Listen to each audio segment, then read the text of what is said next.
Check out the Skag though real quick. Pad off the bat. Got a new pad coming. A couple other little things coming. But I went through and started redoing the deck because like I said, when I started spraying it, it just started spraying and wouldn't stop. So I went through and grinded some of the stuff up that I wanted grinded off. Went ahead and spent another $10,000 on another can of paint, which is just enough to do the orange like I want to. And then we'll be able to throw everything back together, which will be awesome. But back to the video at hand, I had a short meeting with the school with all the COVID-19. They've been talking about stuff with Braden. And one of the things I did finally get around to doing is fixing my Stihl BR700. Like I said, this cable snapped, which was, you know, I was going to say it was a pain, but tell you what, dude, that was one of the easiest things I've ever fixed. So if that ever does happen to any of you guys, super simple to fix. And the part was like 30 bucks or something like that. It wasn't a big deal. But at the time I was like, damn, that broke. But this is what I was talking about right here. I got this little spot where this cable rubs up against the equipment defender rack. But my 800, it doesn't do it. It's just the way the 700 sits. So I had to get it all taped up from causing any more damage. You guys may be wondering why I'm not using the BR800 anymore. And basically it's because this BR700 has been sitting on the shelves for a while. And I want to just use it, get some blood flowing through it. You know, I used it all day yesterday, and let me tell you something. It doesn't have as much power as the 800, but it's definitely a lot lighter. And I think I would definitely sacrifice that power for it being way lighter. So that's a good thing. And one last thing so I can finally get to going. A couple of you guys commented on one of my pictures on Instagram saying I needed to take this baffle off the Skag. So with some help from Countryside Blogs, who changed his name, used to be Countryside New York. I didn't really know what baffle you guys were talking about till he kind of explained it, and it's this one right here, just a couple bolts. Zipped it off, and now that baffle is gone. And there was also one on the Gravely. The Gravely also had a little side baffle where it looked like it would deflect things into like a bagger. So I went ahead and took that off too. We'll see how this thing performs today as far as cutting. Hopefully it just lets the grass fly, dude, and we get a better cut quality. Take a little walk down life, check out these edges, and gorgeous stripes.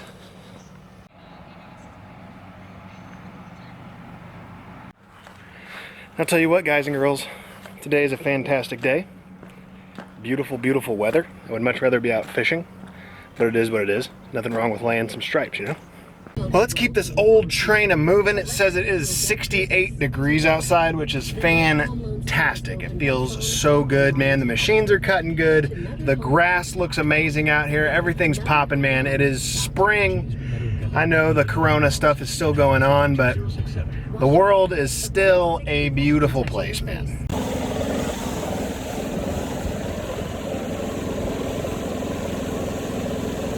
And that property right there is a blast to mow. There's a slight, not really slight, it's a pretty gnarly hill in the back, but the stripes, man, the grass, everything just pops and looks so good back there. No one gets to see it but me and the clients, but that's fine. They're paying for it, so they need to be the one that sees it. And man, it looks good back there. I'm excited about that one. And something I have noticed at the last couple of days of running the BR700 over the 800, I kind of miss having the less power and less weight. The BR800, after using it for the last couple of years and going back to the 700 for the last couple of days, I've noticed on how big, bulky, heavy it is, and unnecessary power. That power is great blowing debris and blowing leaves, but as far as a day-to-day basis, man, the thing's overkill. The 700's overkill. I kind of want to get a 600, to be honest with you. I remember running the 600s before. I've ran them in Blake's company. They're a little smaller unit. They still got tons of power. That 800 can be exhausting to lug around all day, but it has its purpose. When you do something, there's consequences for your actions. Take ownership for yourself and your own actions.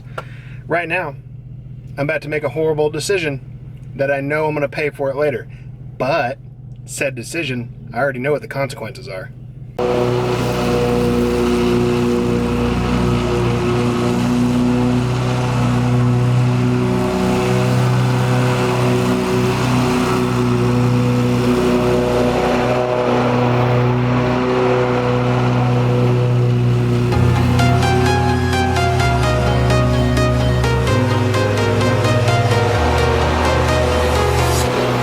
Walking alone, the streets are empty.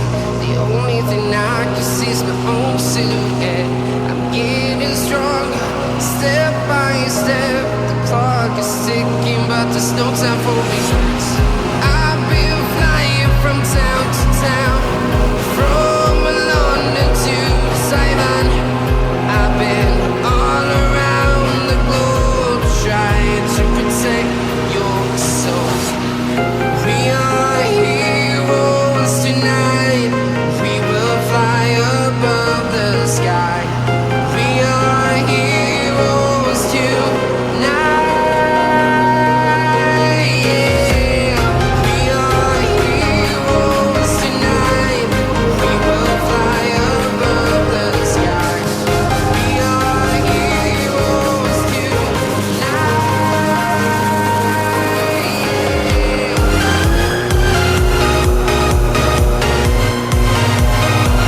Well guys, so obviously not just the stripes that look amazing, but the edges.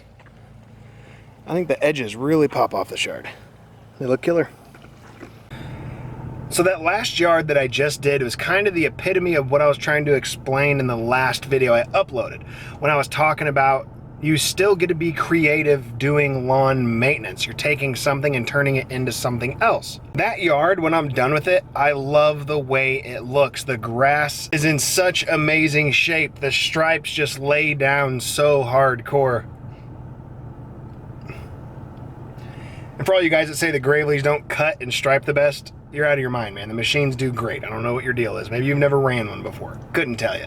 But those stripes like that, those really crispy edges, just looking golf course quality, when I leave, I know I did a good job, man. I feel good about what I did, and it's just, I don't know, there's a feeling about it, man. There's self-gratification in lawn maintenance. Laying the stripes, doing the nice edges, taking something that needed work, needed to be cut, and turning it into something awesome. There's something super enjoyable about it.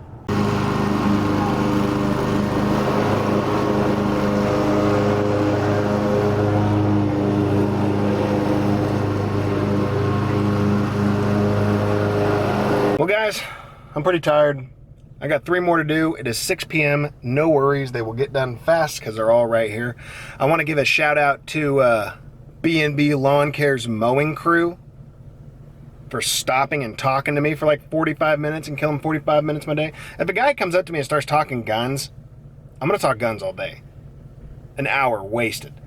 But I'm gonna get these done and we'll touch base whenever I get back to the house and we'll talk to you guys, because maybe some cool stuff came in the mail for Project Skag. We will see, but I'll see you guys when I get back home. Well, everybody, the sun is about to go down and we are finally home. I gotta put all this stuff up, but let's go check out Project Skag.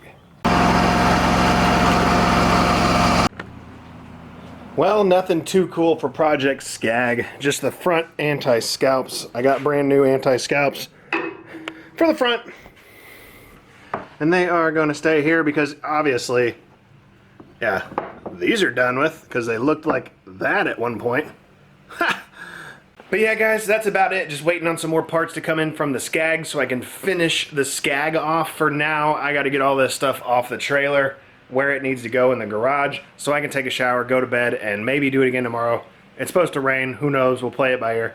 But like I said guys, thanks for hanging out with me today. Just some mowing all day long. It is what it is. Nothing really too cool about it. Just making tall grass short. But yeah guys, make sure you hit the subscribe button if you haven't. I definitely appreciate that. Comment down below if you got some kind of comment going on for today's video. If you got some kind of comment, leave it down below. I'll check it out. I ain't scared to check out some comments, but always smash the like button, and I'm going to see you guys in the next video. We'll see you.